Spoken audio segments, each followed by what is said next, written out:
Today we will discuss question number 9, जिसमें question बोला गया कि coin placed on a rotating turn table, यानी कोई एक टर्न टेबल है जो कि वो अपनी एक्सेस पे घूम रही है, एक एंगुलर वेलोसिटी से घूम रही है, और एक कॉइन है जो कि सेंटर से मान लीजिए 4 सेंटीमीटर डिस्टेंस पर है। तो जब ये टेबल रोटेट करेगी तो जाहिर सी बात है कॉइन भी रोटेट करेगा, एक सर्कुलर पाथ बनाएगा।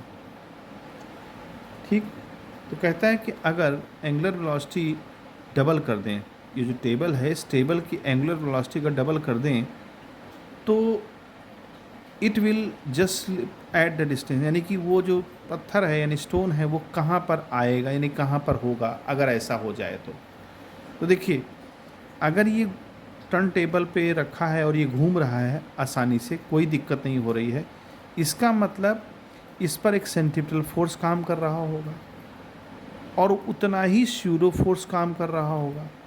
स्यूडो फोर्स क्या होगा? mr omega square. अब चूंकि ये कहीं जा नहीं रहा है, बंधा हुआ है, एक तरह से बंधा नहीं है, मतलब ये स्टेबल है और ये रोटेट कर रहा है आराम से। तो ऐसा क्यों कर पा रहा है? क्योंकि वैसे तो वास्तव में इस डायरेक्शन में जाना चाह रहा है लेकिन जा नहीं पा रहा है, क्योंकि इस पर एक फोर्स काम कर रहा है और वो फोर्स इसको बांधे हुए फ्रिक्शन फोर्स है। यानी फ्रिक्शन फोर्स की वजह से ये यहाँ पर स्टेबल है, यानी mr omega square friction force के बराबर है, तभी ये बंधा हुआ, नहीं तो यहाँ चला जाता है या अंदर आ जाता, जैसा भी होता, या उधर चला जाता। इसका मतलब फ्रिक्शन फोर्स रिस्पॉन्सिबल है इसको यहाँ स्टेबल करने के लिए।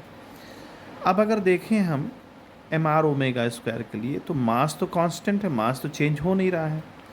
कहता है कि अगर एंगुलर वेलोसिटी बढ़ा दी जाए, एंगुलर वेलोसिटी ओमेगा की वैल्यू को इंक्रीज़ कर दिया जाए, तो r की वैल्यू को डिक्रीज़ करना पड़ेगा। क्यों?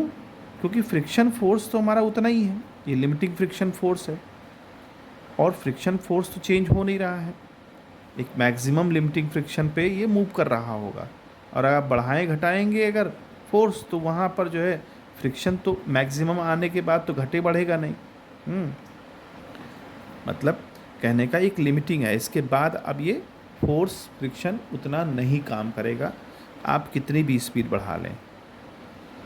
तो इसका मतलब ये कांस्टेंट वैल्यू है, यहाँ पर ये भी कांस्टेंट है। ओमेगा आप चेंज करेंगे तो फ्रिक्शन पे इसका कोई, क्योंकि ये लिमिटिंग फ्रिक्शन है, स्टैटिक लिमिटिंग फ्रिक्शन है, और ये यहीं पर आके स्टॉप हो जाएगा। यानी अगर ओमेगा आप बढ़ाएंगे तो आर की वैल्यू कम करनी पड़ेगी। इसका मतलब एफ और एम कांस्टेंट हो गया है। इसका मतलब ये हुआ कि ओमेगा स्क्वायर 1/r के प्रोपोर्शन होगा। तो एक इक्वेशन फॉर्म हो जाएगी यहाँ पर, ओमेगा 1/ओमेगा 2 का होल स्क्वायर और r2/r1, ये एक इक्वेशन बन गई, फार्मूला बन गया। तो ओमेगा 1 मान लीजिए ओमेगा था पहले, और अगर एंगुलर वेलोसिटी को आप डबल करेंगे तो 2 ओमेगा हो जाएगा। यहाँ पर r1 की वैल्यू पहले 4 दी गई थी, अब r2 में पता करना है। तो देखें यहाँ पर क्या होगा, ये कैंसिल आउट हो जाएगा, 1/4 हो जाएगा और यहाँ r2/4 हो जाएगा। तो अगर हम यहाँ से देखें तो r2 की वैल्यू जो है अब नई 1 सेंटीमीटर पर आ जाएगी, यानी ये स्लिप होकर के 1 सेंटीमीटर पर आ जाएगा। तो इस तरह से इस क्वेश्चन को करें।